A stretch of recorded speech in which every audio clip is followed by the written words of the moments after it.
நான் கடந்த 3 ஆண்டுகளாகவே ஒரு செய்தியை சொல்லிக் கொண்டுள்ளேன். 2026 வாக்கில் யூதன் வீழ்வான், தமிழர் எழுவர் என்பதுதான் அந்த செய்தி. இதை நான் எண்ணிச் சொன்னதல்ல, உள்ளுணர்வாக உணர்ந்து சொன்னது. நான் சொன்னபடி யூதனின் வீழ்ச்சி 6 மாதங்களுக்கு முன்பே தொடங்கிவிட்டது. ஈரானின் மீது எப்போது இஸ்ரேல் தாக்குதல் நடத்தியதோ அன்றே இஸ்ரேலின் வீழ்ச்சி தொடங்கிவிட்டது. ஈரான் என்பதற்கு லேண்ட் ஆஃப் ஆரியன்ஸ், அதாவது ஆரியர்களின் நாடு என்று பொருள் சொல்லப்பட்டாலும் அது தவறாக கொள்ளப்படும் பொருள்தான். ஈர் என்றால் 2 என்று பொருள். ஆண் என்பது ஆணை குறிக்கும் சொல்தான். எனவே ஈரான் என்பதற்கு 2 ஆண் என்பதே சரியான பொருள். இந்த 2 ஆண்கள் யார்? இலங்கேஸ்வரரான ராவணரும் அவரது மகனான இந்திரனும் தான் அந்த 2 ஆண்கள். ராவண இந்திரரின் ஆட்சி அன்றைய பெர்சியா வரை பரவியிருந்தது. அப்படி தொடங்கி உருவானதுதான் ஈரானின் தற்போதைய பெயர். ஈரானை குறிக்கும் ராவண இந்திரரின் எதிரி யார்? அது ராமன் தானே. ராமன் ஒரு யூதன். அவனை குறிக்கும் நாடுதான் இஸ்ரேல்.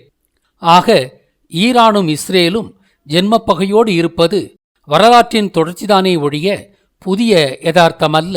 அன்று கசாரிய ராமன் ராவண இந்திரரின் சாதனைகளை கேள்விப்பட்டு பொறாமை கொண்டு அத்தனை 1000 மைல்கள் கடந்து வந்து ராவண இந்திரரை வம்பிற்கிழுத்து போரிட்டு தோற்று மாண்டது போலத்தான் இன்றும் பல 1000 மைல்களை கடந்து வந்து ஈரானை வம்பிற்கிழுத்து ஆப்பை பிடுங்கிய குரங்கு போல அவதிப்பட்டு கொண்டுள்ளது யூதனின் இஸ்ரேல். யூதர்களையும் இஸ்ரேலையும் இன்று உலகமே வெறுக்கிறது. உலகின் மீது இஸ்ரேல் தொடுத்த பயோவார்தான் கொரோனா நோய். கொரோனா என்பது தானாக உருவானதல்ல, அது ஒரு மேன்மேட் டிசாஸ்டர். யூதர்களின் வேதாகமங்கள் சொன்ன 7 இயர் ட்ரைபுலேஷன் பீரியட் எனும் 7 வருட கஷ்டகாலம் தொடங்கியது கொரோனா தொடங்கிய 2019 தான். அந்த 7 வருட கஷ்டகாலம் 2025 முடிகிறது. எனவே 2026 தொடக்கம் தமிழருக்கும் உலகுக்கும் நல்ல காலம்தான்.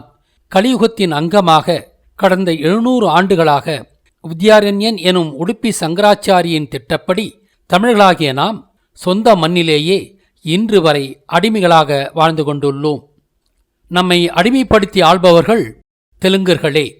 தெலுங்கரை தமிழகத்தின் மீது ஏவியவன் வித்யாரண்யன் என்ற உடுப்பி யூதன்தானே. தெலுங்கர்கள் தமது உண்மை அடையாளத்தை மறைத்து திராவிடம் என்ற ஏமாற்று அடையாளத்தில்தான் தமிழரை ஆள்கின்றனர். இதற்கு திட்டம் வகுத்து கொடுத்தவன்தான் யூதன். 2026 தேர்தலில் இந்த உண்மைகளை வெளிப்படுத்தி 5ஆம் யுக கட்சி களம் காண இருக்கிறது. வருகின்ற தேர்தலில் திராவிடம் படு தோல்வியை சந்திக்கும் என்பதில் ஐயமில்லை. அந்த தோல்வியை தெலுங்கருக்கு பரிசாக வழங்க இருக்கும் கட்சி 5ஆம் யுக கட்சிதான். தமிழகத்தில் திராவிடம் என்ற பித்தலாட்ட கோட்பாடு அழித்தொழிக்கப்படும். இப்போது 5ஆம் யுக கட்சிக்கு அந்த பெயர் சூட்டப்பட்ட காரணத்தை விளக்குவோம். யுக கோட்பாட்டைச் சொன்னவர் கிருஷ்ணர்தான். மனிதன் கடந்து வந்த கால வரலாற்றின் அடிப்படையில்தான் கிருஷ்ணரின் யுக கோட்பாடு உருவானது. மனிதன் ஆதியில் வாழ்ந்தது மலையில்தான். அந்த காலத்தை குறிப்பதுதான் கிருத யுகம். இங்கு கிரி என்பதற்கு மலை என்றுதான் பொருள். சிவன் ஒரு மலைமாந்தன் என்பதால் கிருத யுகம் என்பது சிவன் வாழ்ந்த காலத்தையும் குறிக்கும். சிவன் காலத்தை தொடர்ந்து ஏறத்தாழ 10,000 ஆண்டுகள் கழித்து மலைவாழ் மக்களில் ஒரு பகுதியினர் கீழிறங்கி தரையில் காடுகளில் வாழ தலைப்படுகின்றனர். அந்த காலம்தான் திரேத யுகத்தின் தொடக்கம். தரைதம் என்பதுதான் திரேதம் என்று மருவியுள்ளது. திரேத யுகத்தில் மக்கள் தரையில் மேய்ச்சல் சமூகமாக வாழ்ந்தார்கள். திரேத யுகத்தின் இறுதியில் மேய்ச்சல் சமூகத்தின் தலைவனாக வாழ்ந்தவர்தான் முருகன். மேய்ச்சல் சமூகமாக வாழ்ந்த திரேத யுக மக்கள் பிற்காலத்தில் விவசாயம் செய்தும் மீன் பிடித்தும் வாழத் தலைப்படுகின்றனர். இதைத்தான் கிருஷ்ணர் துவாபர யுகம் என்றார். துவா என்றால் 2 என்று பொருள். பர என்றால் பறந்து விரிந்த நிலம் என்று பொருள். கடலும் விவசாய நிலமும் பறந்து விரிந்துதானே உள்ளன. திரேத யுகத்தின் இறுதி ஆளுமையும் துவாபர யுகத்தின் முதல் ஆளுமையும் 10,000 ஆண்டுகளுக்கு முன்பு வாழ்ந்த முருகன்தான். அதாவது உலகின் முதல் விவசாயி என்பது முருகன்தான். அந்த விவசாயத்தை குறிக்கத்தான் பச்சை நிற மேனியை கொண்ட வள்ளி முருகனின் தத்துவார்த்த மனைவியாக காட்டப்பட்டுள்ளாள். துவாபர யுகத்தின் முதல் ஆளுமை முருகன் என்று கண்டோம். துவாபர யுகத்தின் கடைசி ஆளுமை என்பது யுக கோட்பாட்டை முன்மொழிந்த கிருஷ்ணர்தான். தனது காலத்திற்குப் பிறகு கலியுகம் முகிழும் என்றும் அது 5000 ஆண்டுகள் நீடிக்கும் என்றும் சொன்னவர் கிருஷ்ணர்தான். கசாரிலிருந்து வந்த சகுனியின் பெயரால் அவனின் தெய்வமான காளியை கொண்டு கலியுகத்திற்கு பெயரிட்டார் கிருஷ்ணர். ஆக கலியுகம் என்பது மனிதரின் கஷ்டகாலத்தை தான் குறிக்கும். கலியுகத்தை தொடர்ந்து வருவது சத்தியயுகம் என்றும் அது 10,000 ஆண்டுகள் நீடிக்கும் என்றும் சொன்னவரும் கிருஷ்ணர்தான். யுக கோட்பாடு சொன்ன மகாபாரத கிருஷ்ணன் 5000 ஆண்டுகளுக்கு முன்பு வாழ்ந்தவர் என்பதாலும் தனது நிர்வாணத்தை தொடர்ந்து கலியுகம் பிறக்கும் என்று முன்கூறியதைக் கொண்டும் 4ஆம் யுகமான கலியுகம் முடிந்து தற்போது 5ஆம் யுகமான சத்தியயுகமும் பிறந்துவிட்டது. 2012 இறுதியில்தான் மாயன் காலண்டரும் முடிந்தது. மாயன் காலண்டரும் முடிந்தது, சத்தியயுகமும் முகிழ்ந்தது. அப்போதுதான் 4G இன்டர்நெட் தொழில்நுட்பமும் முகிழ்ந்தது. அதன் பிறகே பல ஆழமான உண்மைகள் வெளிப்பட்டு கொண்டுள்ளன. எனவே சத்தியயுகம் பிறந்தது 4G இன்டர்நெட் முகிழ்ந்ததைக் கொண்டும் உறுதியாகிவிட்டது. 2012 இறுதியில் சத்தியயுகம் முகிழ்ந்தது என்று கண்டோம். 2013ஆம் ஆண்டு பொங்கலின் போதுதான் சத்தியயுகத்தின் ஆன்மீகமான முருகனின் சமணம் எனும் ஆசீவகமும் மீட்டெடுக்கப்பட்டு வெளியிடப்பட்டது. அது நான் திட்டமிட்டதல்ல, யதார்த்தமாக நிகழ்ந்த அற்புதம். அதையடுத்து 2020 சமநாள் அன்று ராவண இந்திரரை குறிக்கும் ராசி யுகமான மீன யுகமும் முகிழ்ந்துள்ளது. எனவே யூதரை தவிர்த்த உலக மக்களுக்கு இனி நல்ல காலம்தான். வேதாகமங்கள் சொன்ன 7 வருட கஷ்டகாலமும் 2025உடன் முடிவதால் 2026 தொடக்கம் உலகிற்கு நல்ல காலம்தான். 2026இல் தேர்தலும் வருவதால் அப்போது 700 ஆண்டுகளுக்கப்புறம் முதலாக தமிழகத்தில் தமிழராட்சி ஏற்படவும் வாய்ப்புள்ளது. எனவே 2026 தேர்தலில் தமிழர் கட்சி பங்கேற்று வென்று தமிழராட்சி ஏற்படுத்துவதின் மூலம் வந்தேறி தெலுங்கர்களிடமிருந்து தமிழர்கள் விடுதலை பெறுவார்கள். அந்த விடுதலைதான் தமிழர்கள் ஆவலோடு எதிர்பார்த்திருக்கும் மாபெரும் விடுதலை. அந்த விடுதலையை தொடர்ந்துதான் தமிழர்கள் பொருளாதாரம், ஆன்மீகம், தொழில்நுட்பம் போன்ற அனைத்து துறைகளிலும் முன்னேற முடியும். மத்தியில் ஆளும் பிராமணனும் மாநிலத்தில் ஆளும் தெலுங்கனும் தான் தமிழரின் முன்னேற்றத்திற்கு தடையாக உள்ளனர். ஒட்டுமொத்த இந்தியாவின் வளர்ச்சிக்கும் கூட பிராமணன் தடையாக உள்ளான். அதை நிறுவ ஒரு சான்று கொடுக்கின்றேன். இந்தியா கடந்த 70 வருடங்களாக ஏரோஸ்பேஸ் இன்ஜினியரிங் சார்ந்த ஆராய்ச்சி துறைகளை நடத்தி வருகிறது. ஆனால் இன்று வரை போயிங் போன்ற ஒரு பேசஞ்சர் ஏர்கிராப்டை வடிவமைக்க வக்கில்லாத நாடாக இந்தியா உள்ளது. அதேவேளை பதவிக்கு வந்த 3 ஆண்டுகளில் ஆப்பிரிக்காவின் குட்டி நாடுகளில் ஒன்றான புர்கினாஃபாசோவின் பிரசிடென்ட் இப்ராஹிம் த்ரவோரே போயிங் போன்ற பேசஞ்சர் ஏர்கிராப்டை சொந்த தொழில்நுட்பத்தின் மூலமே உருவாக்கி இருக்கின்றார். இதைத்தான் சாதனை என்று சொல்ல வேண்டும்.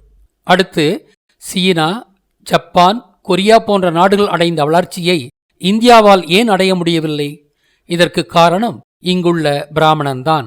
இந்தியா பிராமணனின் கட்டுப்பாட்டில் உள்ள நாடுதான்.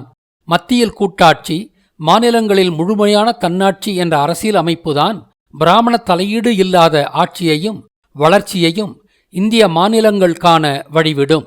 அம்பேத்கர் என்ற தாழ்த்தப்பட்ட மாணவரை வெளிநாட்டிற்கு அனுப்பி சட்டம் படிக்க வைத்து அவர் திரும்பி வந்ததும் அவருக்கு சவிதா என்ற பிராமண பெண்ணை திருமணம் செய்து வைத்து அந்த அம்பேத்கரை கொண்டுதான் இந்தியாவின் அரசமைப்பு சட்டத்தை உருவாக்கினர் பிராமணர். எனவே இந்திய அரசமைப்பு சட்டம் பிராமணனின் வசதிக்காக ஏற்படுத்தப்பட்டதுதான். அது இந்திய மக்களின் நலனை முன்னிறுத்தி உருவாக்கப்பட்டதல்ல. அம்பேத்கர் என்ற பெயர் கூட பரசுராமனை குறிக்கும் பெயர்தான்.